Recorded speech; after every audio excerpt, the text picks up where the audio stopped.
এডুটেক্স নিরঞ্জন চ্যানেলে সকলকে স্বাগত। আপনারা জানেন গভর্নমেন্ট এডেড এবং গভর্নমেন্ট স্পন্সর্ড বিদ্যালয়গুলিতে পিএফ লোন অনলাইনে চালু হয়েছে। বিদ্যালয়ের এমপ্লয়িরা পিএফ লোন অনলাইনে যদি আবেদন করেন তাহলে সেটা কিন্তু প্রধান শিক্ষক বা টিআইসি এনডি পড়ে থাকবে।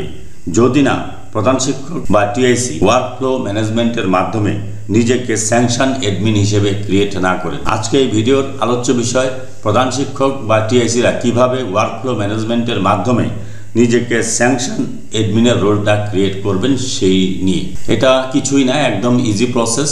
আমি আপনাদের দেখাচ্ছি। প্রথমে আপনারা গুগলে চলে যাবেন। গুগলে গিয়ে টাইপ করবেন WBIFMS।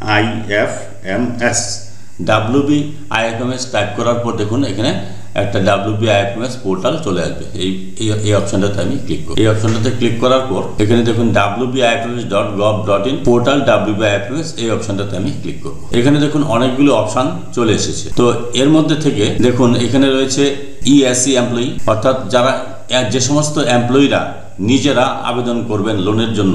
এখানে দেখুন একটা ঘটের মতো চিহ্ন রয়েছে, ঘটে টাকা ঢালছে, NGIPF লেখা। প্রধান শিক্ষক বা টিআইসিরা যখন লগ ইন করবেন তখন এই NGIPF এর মাধ্যমে লগ ইন করবেন। আর এমপ্লয়িরা যখন লগ ইন করবেন নিজেরা নিজস্ব log in, self log in, তখন এই যে ESS এমপ্লয়ি, যেখানে এমপ্লয়ি কথাটা লেখা আছে সেখানে আপনাকে ক্লিক করে লগ ইন করতে হবে। তো প্রধান শিক্ষক নিজেও যদি লোনের জন্য আবেদন করেন তাহলে এই ESE এমপ্লয়ি থেকে তাকে অ্যাপ্লাইটা করতে হবে।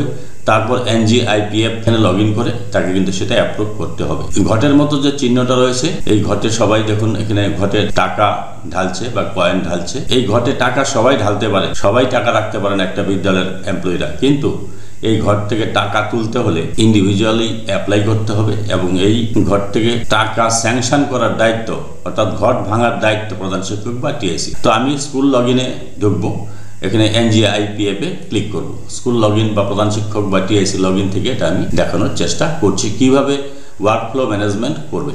তো এখানে আপনি আপনার যে ইউজার আইডি রয়েছে, বিদ্যালয়ের ইউজার আইডি, সেটা দিতে হবে। তো আমি বিদ্যালয়ের ইউজার আইডিটা দিচ্ছি। ইউজার আইডিটা দিয়ে দিলাম, দিয়ে এখানে একটা পাসওয়ার্ড রয়েছে, সেই পাসওয়ার্ডটা দিতে হবে। আর এটা আপনারা ক্রিয়েট করেছিলেন। এখানে দেখুন আমি ইউজার আইডি দিয়ে দিলাম এবং পাসওয়ার্ড দিলাম। এখানে একটা ক্যাপচা রয়েছে, ক্যাপচাটা দিতে হবে। ক্যাপচাটা দিয়ে লগ ইন অপশানে আমি ক্লিক করব। লগ ইন অপশানে ক্লিক করার পর দেখুন দুটো মেনু আসবে, একটা বাঁ দিকে একটা ডান দিকে। বাঁ দিকে রয়েছে ইউজার অ্যাডমিনিস্ট্রেশন, এটাকে কিন্তু আমাদের কোনো কাজ করতে হবে না, আমার কাজ করতে হবে এখানে NGIPF। তো NGIPF অপশানটাতে আমি ক্লিক করলাম। NGIPF অপশানে ক্লিক করার পর দেখুন এখানে এমপ্লয়ি ডিটেলস রয়েছে, রিপোর্ট রয়েছে, ইনবক্স রয়েছে, নিচে রয়েছে ওয়ার্কফ্লো ম্যানেজমেন্ট, বিভিন্ন অপশানগুলো রয়েছে।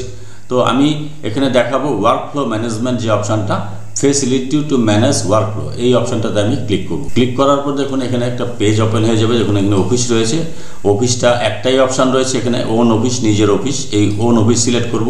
এবার ফাংশনালিটি অপশানটাতে ক্লিক করলে এখানে অনেকগুলো অপশান আপনারা পাবেন। দেখুন প্রথমে রয়েছে advance processing, self registration, employee balance transfer, pre চালান এন্ট্রি, PF রেজিস্ট্রেশন সাবমিশন, তারপরে NGIPF employee master capture, Tier 43, PF final payment. এগুলোর জন্য কিন্তু প্রধান শিক্ষক বা টিআইসিকে প্রত্যেকটার জন্যই কিন্তু ফ্যামিলিয়ার নমিনি প্রসেসিং, প্রত্যেকটার জন্যই কিন্তু ওয়ার্কফ্লো ম্যানেজমেন্ট করে রাখতে হবে। তো আমি প্রথমটাই করে দেখাবো, কারণ লোন নিতে গেলে ইন্ডিভিজুয়াল এমপ্লয়িরা যখন লোনের জন্য অ্যাপ্লাই করবে, প্রধান শিক্ষক যদি অ্যাডভান্স প্রসেসিংটা না করে রাখেন, অ্যাডভান্স প্রসেসিং বলতে এখানে লোন প্রসেসিংকে বোঝাচ্ছে, PF লোন প্রসেসিং, অ্যাডভান্স প্রসেসিংটা না করে রাখেন তাহলে ইন্ডিভিজুয়াল এমপ্লয়িরা যখন অ্যাপ্লাই করবেন লোনের জন্য সেটা প্রধান শিক্ষকের এন্ডি পড়ে থাকবেন, তিনি সেটা DI-কে ফরওয়ার্ডও করতে পারবেন না এবং রিজেক্টও করতে পারবেন না লোনটা। তো আমি অ্যাডভান্স প্রসেসিংয়ে যাচ্ছি। অ্যাডভান্স প্রসেসিংয়ে যাওয়ার পর এখানে দেখুন back, search, add new option রয়েছে। তো এখানে অ্যাড নিউ, অর্থাৎ এই যে অ্যাড নিউ অপশানটা রয়েছে, এই অ্যাড নিউ অপশানটাতে আমাকে ক্লিক করতে হবে। এটা হচ্ছে ওয়ান টাইম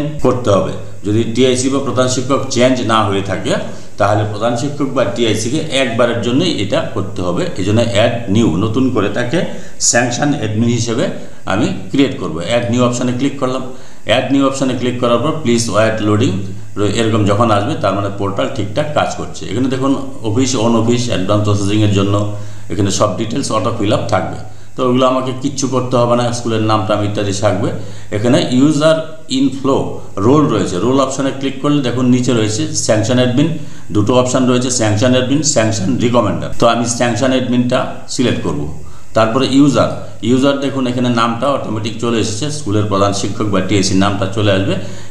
এখানে আমি ক্লিক করে সিলেক্ট করে দিলাম। এবার আমি কি করব, save and approve, data save successfully হয়ে গেল, একটা আমার হয়ে গেল। এবার আমি এটা ব্যাক করে যাব, ব্যাক করে যাচ্ছি, আবার ব্যাক করছি। আবার আমি আরেকটা স্যাংশন অ্যাডমিন করব। এটা যে লোনের জন্য আমি টিআইসি কে প্রধান শিক্ষককে স্যাংশন অ্যাডমিন করলাম, ওয়ার্কফ্লো ম্যানেজমেন্ট এই অপশনটাতে যাচ্ছি, গিয়ে একই রকম ভাবে এখানে ওন অফিস সিলেক্ট করলাম। ফাংশনালিটি দেখুন কোনটার জন্য আপনি করবেন, ফরগেট পিএফ ইন্টারেস্ট, চেঞ্জ সাবস্ক্রিপশনও আপনারা চেঞ্জ করতে পারেন, ফ্যামিলি অ্যান্ড নমিনি প্রসেসিং এটা আমি করে রাখি, কারণ কেউ যদি ফ্যামিলি এবং নমিনি এন্ট্রি করেন তাহলে সেটা কিন্তু প্রধান শিক্ষক বা টিআইসি এটা অ্যাপ্রুভ করবেন। সেই ক্ষেত্রে অ্যাডমিন রোলটা, এই স্যাংশন রোলটা তাকে কিন্তু প্রধান শিক্ষককে ক্রিয়েট করে রাখতে হবে। ফ্যামিলি অ্যান্ড নমিনি প্রসেসিং এই অপশনটাতে আমি ক্লিক করলাম। ক্লিক করার পর এখানে অ্যাড নিয়ে যাচ্ছি। অ্যাড নিয়ে যাওয়ার পর একই রকমভাবে লোডিং দেখাবে, এগুলো অটোমেটিক ফিল আপ করাই থাকবে। এবার রোলে ক্লিক করবেন, স্যাংশন অ্যাডমিন করবেন, এখানে আপনার একই রকমভাবে নামটা টিআইসি চলে আসবে। এটা আমি সেভ এন্ড ফরওয়ার্ড করে দিচ্ছি। এটা ওকে, দেখুন ডাটা সেভ সাকসেসফুলি। তো এটা আবার ব্যাক করে যাব, আবার ব্যাক করে যাচ্ছি। ব্যাক করে গিয়ে আবার আমি ওয়ার্কফ্লো ম্যানেজমেন্টে যাচ্ছি। এবার আবার এখানে আমাকে যদি প্রত্যেকটি কাজ আপনি করতে চান, ওন অফিস সিলেক্ট করবেন, ফাংশনালিটি এখান থেকে সিলেক্ট করবেন, সেলফ রেজিস্ট্রেশন, এমপ্লয়ি ব্যালেন্স আমার দুটো হয়ে গেছে। প্রথমটা অ্যাডভান্স প্রসেসিং লোনের জন্য হয়ে গেছে, আর nominee, family and nominee processing এটা করেছি। বাকিগুলো আমি একই রকমভাবে আমি করতে পারবো। পিএফ ফাইনাল পেমেন্টটা করে রাখি, পিএফের ফাইনাল পেমেন্টের জন্য যদি কেউ অ্যাপ্লাই করে তাহলে সেটাও আমি করে রাখতে পারি। তো আমি পিএফ ফাইনাল পেমেন্ট এই অপশানটাতে আমি ক্লিক করলাম।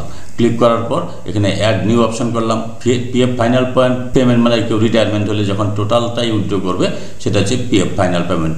তো এখানে দেখুন অটোমেটিক ফিল আপ করাই থাকবে। এখানে রোল স্যাংশন অ্যাডমিন করলাম, ইউজার এখানে নামটা চলে এসেছে। এবার সেভ এন্ড অ্যাপ্রুভ করে দিলাম, তাহলে ডেটা সেভ সাকসেসফুলি। তো আমি তিনটা অপশান কাজ করে দেখালাম আমি, বাকিগুলো আপনারা একই রকমভাবে করবেন। ব্যাক করলাম, আবার আমি ব্যাক করব, ব্যাক করে আবার আমি ওয়ার্কফ্লো ম্যানেজমেন্টে যাব, গিয়ে এখানে ওন অফিস সিলেক্ট করব, ফাংশনালিটি এখান থেকে আপনি কোনটা করবেন। আমার তিনটা অপশানের কাজ এখানে হয়ে গেছে। চেঞ্জ সাবস্ক্রিপশান, যদি কেউ সাবস্ক্রিপশান চেঞ্জ করতে চায় সেটাও কিন্তু অ্যাপ্রুভ এই প্রধান শিক্ষক বা টিআইসিকেই করতে হবে। তো চেঞ্জ সাবস্ক্রিপশানটা আমি এখানে সিলেক্ট করে রাখলাম। অর্থাৎ পিএফ যদি কেউ বাড়াতে চায় বা কমাতে চায়, বছরে দুবার বাড়ানো কমানো যায়, সেটাও আমি এখান থেকে করে রাখলাম। এটা আমি অ্যাড নিউ অপশানে যাচ্ছি। অ্যাড নিউ অপশানে যাওয়ার পর এই যেখানে অটো ফিল আপ থাকবে অফিস ডিটেলস, সেখানে রোলটা আমি সিলেক্ট করলাম স্যাংশন অ্যাডমিন, ইউজার হচ্ছে টিআইসি বা প্রধান শিক্ষকের নাম আসবে, সেভ এন্ড অ্যাপ্রুভ করে দিলাম, ডেটা সেভ সাকসেসফুলি। তো এইভাবে প্রত্যেকটির কাজ কিন্তু আপনারা করে রাখতে পারেন। তো এটা আপাতত এটুকু না, আপাতত সবগুলো না করলেও চলবে। একই রকমভাবে ওয়ার্কফ্লো ম্যানেজমেন্টে আবার যাব, গিয়ে এখানে আবার ওন অফিস সিলেক্ট করলাম, ফাংশনালিটি এখান থেকে self registration, employee balance transfer. তারপরে এমপ্লয়ি ব্যালেন্স ট্রান্সফারের জন্য আপনি রোল, অন্য বিদ্যালয়ে কেউ চলে গেলো, তার পিএফের টাকা পয়সা এখানে কিছুটা পড়ে আছে, সেটা আপনি ট্রান্সফার করে দিতে পারেন। প্রি চালান এন্ট্রি, পিএফ রেজিস্ট্রেশন, সাবমিশন, এগুলো সবগুলো কিন্তু আপনারা করতে পারবেন। তো আমি আপাতত এই চারটা দেখালাম। পরবর্তী ভিডিওতে বাকিগুলো আলোচনা করব, আর পিএফ লোন কীভাবে নেবেন, তার জন্য অনলাইনে কীভাবে আবেদন করবেন সেই বিষয়টা নিয়ে পরবর্তীতে ভিডিও নিয়ে আসবো। যদি ভিডিওটি ভালো লাগে please like, share and subscribe this channel to get notification off the next update. Thanks for watching this.